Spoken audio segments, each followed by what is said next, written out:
Today's tutorial comes from the amount of emails we have received asking, is it possible to paint a wooden fireplace surround?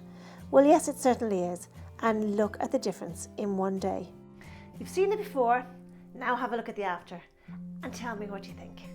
Is it better? The customer was certainly delighted.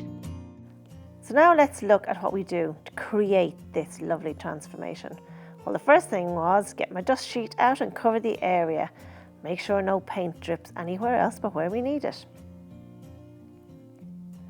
Then I got out my washi tape, both the blue and the orange, and I taped all around the fireplace to make sure that no paint went on the wall or on the inner part of the fireplace. So I taped up all that marble.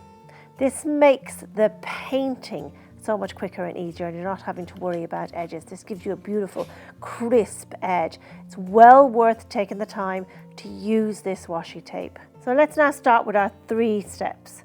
These are the 3 steps for the perfect finish. The first thing you're going to do is clean it with 50-50 methylated spirit and water in an old shower bottle straight onto the surface, scrubbed with a scrubby sponge. Make sure it's clean and then dry it all off with some kitchen roll.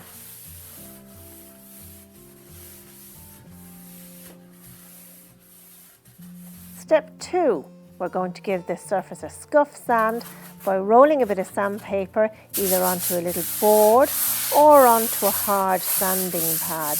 And I'm just going to scratch up the surface, create lots of little scratches for the primer to sink its teeth into.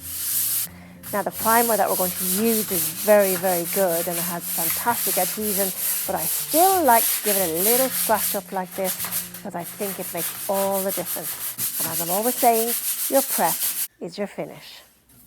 Remove any of the dust with a soft paintbrush and of course a wet cloth.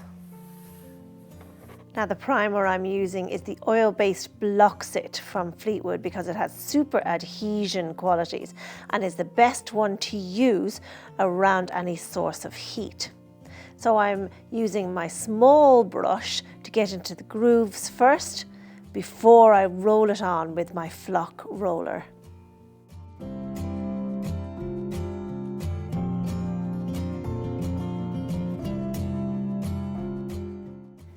Take your time with this primer.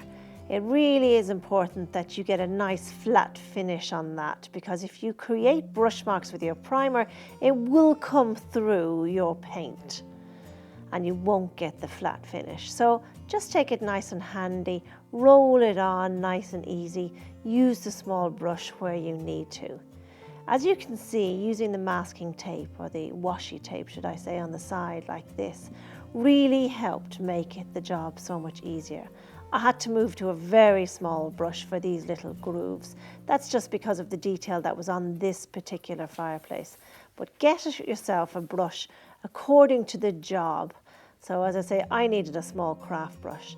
And this is the first coat of primer on.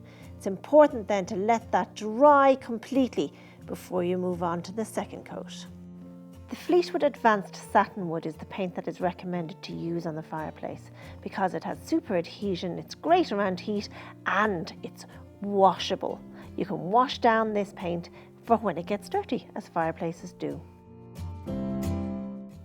As this is a water-based paint, you'll find it much easier to use than the oil-based primer. In fact, it goes on like milk. A fresh, clean flock roller, a new tray or washed out, and off I go. And it went on so smoothly and it gives a beautiful flat-like finish. And of course, because it's water-based, all you have to do is wash all your brushes and your roller in soap and water. If you have any curves, carvings, indents like I have here, any detail, take your time with those areas. I used my small brush again and I made sure to take my time and get the paint in there and spread this paint further than you think it's going to go because it's going to go much further than you think. The coverage is amazing. But as I say, all these little areas, I just had to take my time. It was slow, but it was well worth it.